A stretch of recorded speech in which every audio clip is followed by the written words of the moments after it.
In the early hours of May 11th, 2012, Britain woke to a nightmare. At around 4 a.m., a fire tore through 18 Victory Road in Derby, trapping 6 sleeping children inside as flames and black smoke swallowed the house. 5 of the children died at the scene, and the 6th, 13-year-old Dwayne, died in hospital 2 days later. At first, it looked like a devastating house fire. But almost immediately, one terrible question began to rise from the ashes. Was this a tragic accident or something far more sinister? Because the children inside that house were between just 5 and 13 years old, and the fire moved with terrifying speed. To understand what happened that night, we have to go back years earlier, to a relationship that should have set off every alarm. In 2003, a 19-year-old woman named Mairead married Michael Mick Philpott, a man nearly 20 years older than her. To outsiders, he could appear charming, even dependable. But beneath that image was a history of violence, manipulation, and control. Long before the wedding, Mick had already shown the kind of man he truly was. Years earlier, when a teenage girlfriend tried to leave him, he attacked her with a knife and seriously injured her mother when she tried to intervene. He went to prison, and when he got out, he didn't change. He adapted.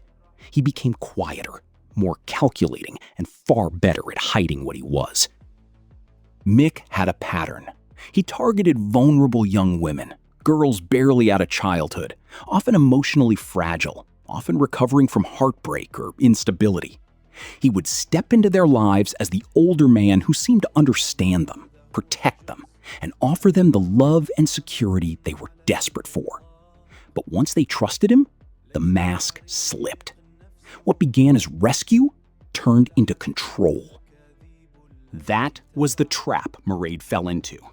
She had come out of a bad relationship when Mick entered her life, and before long, she was living with him at 18 Victory Road.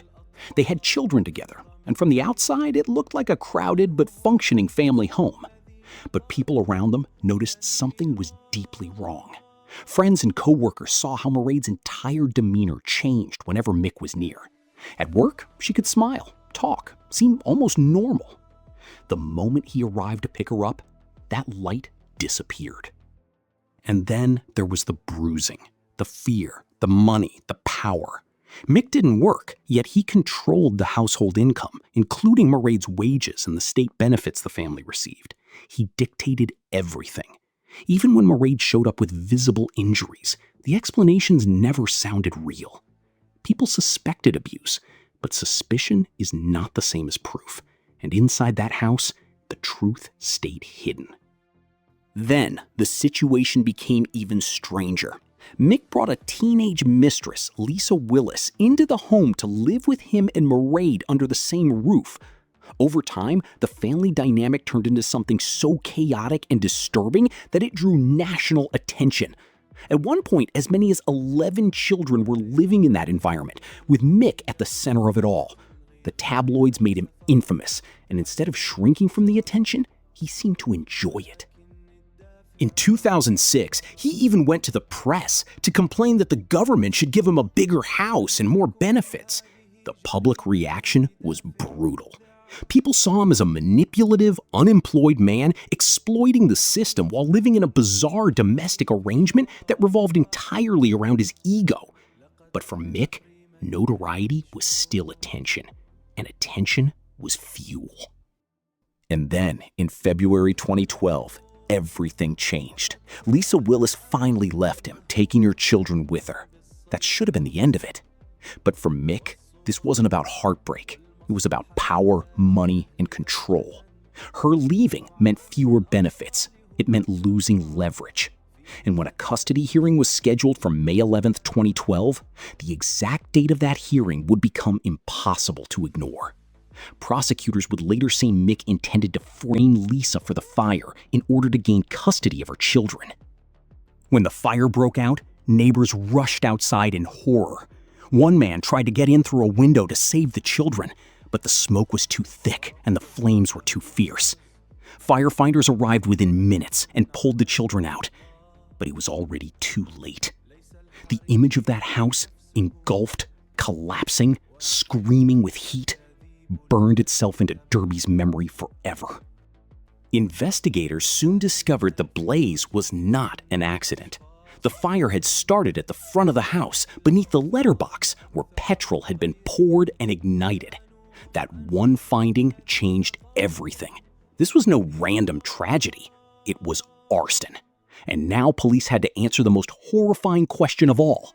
Who would deliberately set a home on fire, knowing 6 children were inside? At first, suspicion fell on Lisa Willis.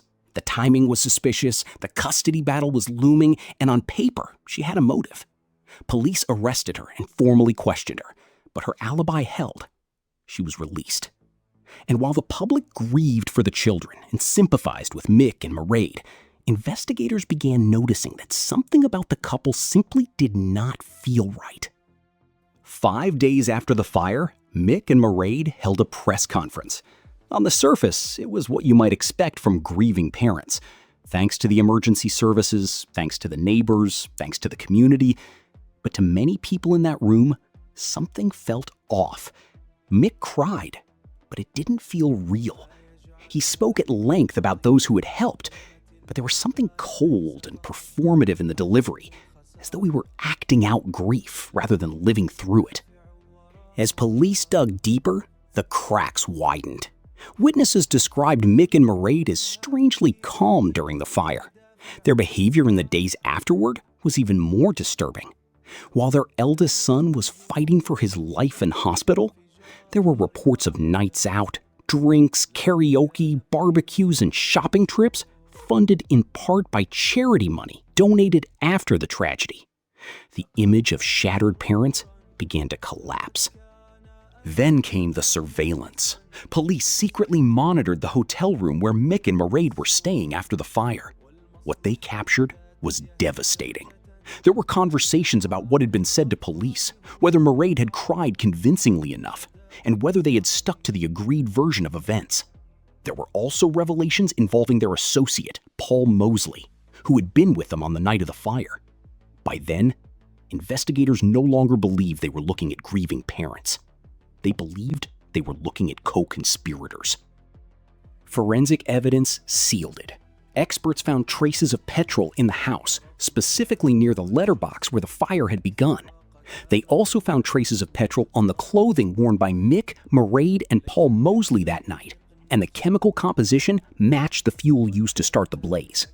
CCTV from a nearby petrol station showed petrol had been purchased shortly before the fire. Even their own words betrayed them.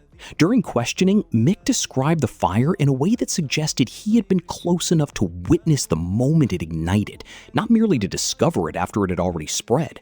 And in Mairead's emergency call, investigators noticed something chilling. At the beginning of the call, her voice sounded unnervingly calm before the panic suddenly intensified. Piece by piece, the performance began to unravel. By the time the case reached court in 2013, prosecutors laid out a theory as shocking as it was monstrous. The plan, they said, was to start a controlled fire at the front door, then extinguish it quickly so Mick could appear heroic, saving the house, blaming Lisa, and using the incident to strengthen his custody case while also gaining sympathy and potentially a new home. But the plan spiraled out of control. The flames spread too fast. 6 children paid for that greed with their lives. Prosecutors described it as a scheme that went horribly awry. In April 2013, Mick Philpott was convicted over the deaths of his 6 children, and Mairead Philpott and Paul Mosley were also found guilty. Mick received a life sentence, while Mairead and Mosley were each sentenced to 17 years in prison. The court concluded that the fire had been deliberately set, and that the children died because of a plan built on narcissism, cruelty, and reckless indifference to human life. What makes this case so haunting is not just the scale of the loss, but the motive behind it. This was not a crime of panic. It was not madness in a single explosive moment. It was calculation. It was vanity. It was a father so obsessed with control, image, and self-interest that he treated his own children as pieces in a performance. And maybe that is the darkest part of all.